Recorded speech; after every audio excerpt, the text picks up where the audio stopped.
Эптабыз перевалты ошо 29 октябрь saat 7'den 50 minut ötті demenki. Мына 124 kilometrдеми. О, эмдика подсыпка иштерин жүргүзүп атат. Азыр мына 125 kilometr uzun dilke.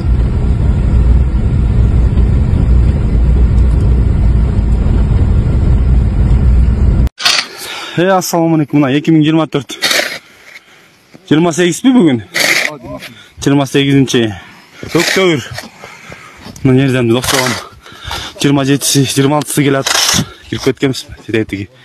Эки машина турган жерден mo сайга. Ушундай кол менен күрөп чыгып келет асуугандар. Жебин грейдери же башка бир техникалары жардамга келе элек да дасып борчу. Мынакей 26 күнү урматтуу достор, урматтуу кыргыз элим, урматтуу Камчыбек Кызышаевич, Садыр Нургазаевич президентибиз урматтуу. Сиздерден суранат элек ушу жол жагын бир көзөмөлдөп койсоңуздар, ушул жагына бир текшерүүлөрдү жөнөтүп. Бизде өтмөк ашыбызды 26 число түнү ушул жерде балдар шаардан келатып, жолдун кайгагына байланыштуу ушул жакка түшкөнбүз мынакей. Этекке түшкөнбүз, көргөзсөздөр. Урматтуу Маскал шаарындагы мекендештер, эгерде документ боюнча көйгөйлөрүңүз болсо, бизге кайрылыңыз. Документ боюнча кызматтарыбыз: ИНН, СНИЛС, регистрация, трудовой договор, медкнижка, медкарта, перевод паспорт, перевод күбөлүк, перевод права, натуральный через нотариус. Биз өз ишибизди таза жана жоопкерчилик менен аткарабыз. Эч ойлонбой кайрыла бериңиздер. Биздин байланыш номерлер +7926 717 03 31. Biz hazır mına pensiyanın kurağına gelgenlerde biz pensiyaga getire alбай атабыз. Ал жерде эгерде ошол кадр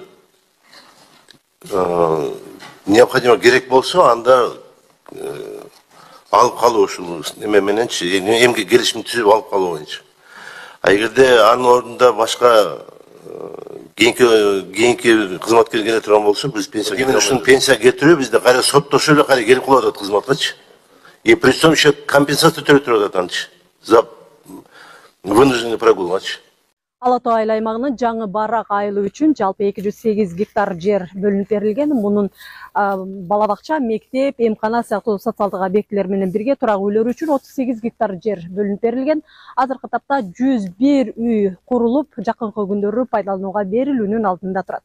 Урматтуу кыргыз элим, биздин азыркы учурда сиздердин жардамыңыздарга муктаж болуп турган кезибиз. Кызым Альбик Аккоз оорусу менен ооруп, биздин операциябыз төлкө пересадка менен болгону жатат.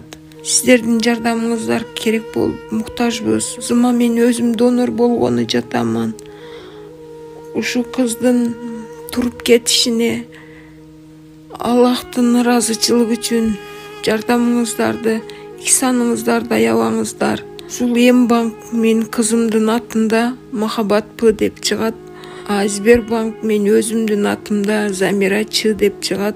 Ушул биз Индия мамлекетине барып операция кылып пересадка жасатып келишибизге $40,000 керек болуп жатат. Өзүбүздүн каражатыбыз жетишпегендигине байланыштуу. Мен калайык кыргыз элим сиздерден жардамыңыздарга муктаж болуп отурамын. Кызын басып туруп кетишине жардам бериңиздер. Аллахтын ыраазычылыгы үчүн сиздердин жардамыңыздарга муктажмын.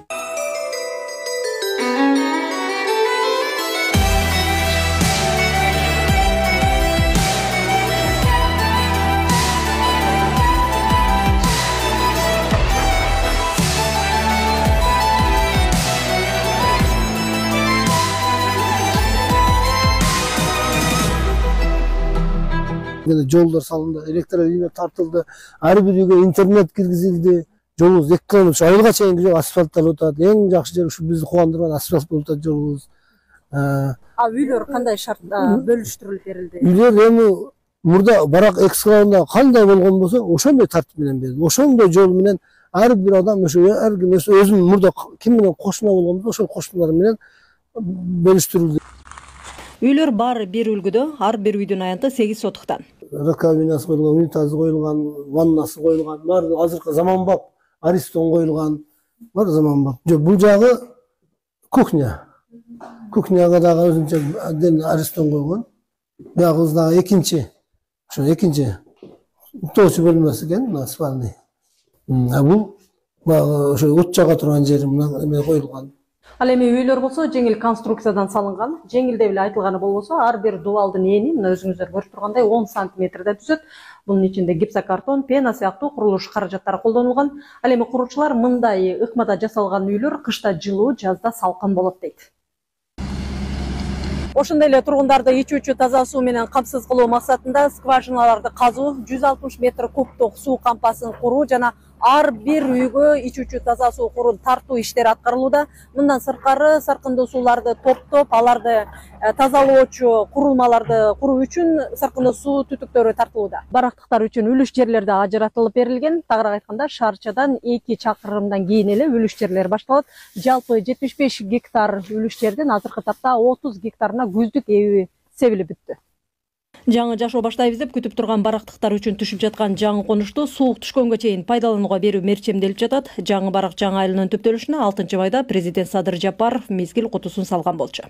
Миргүл Бокошова, Нурдөлөт Сантаев, Ала Тоо 24, Ош. Кой таштын гаишниктери. Ассаламу алейкум. Ассаламу алейкум. Кандайсыздар? Бир эле суроо. Түн ичинде мигалка бүтүш керек да. Бияктан кел атканда күйүп калды да. Бияктан була иштеп атат, күйүп калды. Анан тегин сайып атат да. Бул күйүп калды да. Ооба. Мына азыр эмесин күйүп атат. Иштеп көрсөңүз? Иштеп кетет азыр. Жок, иштеп.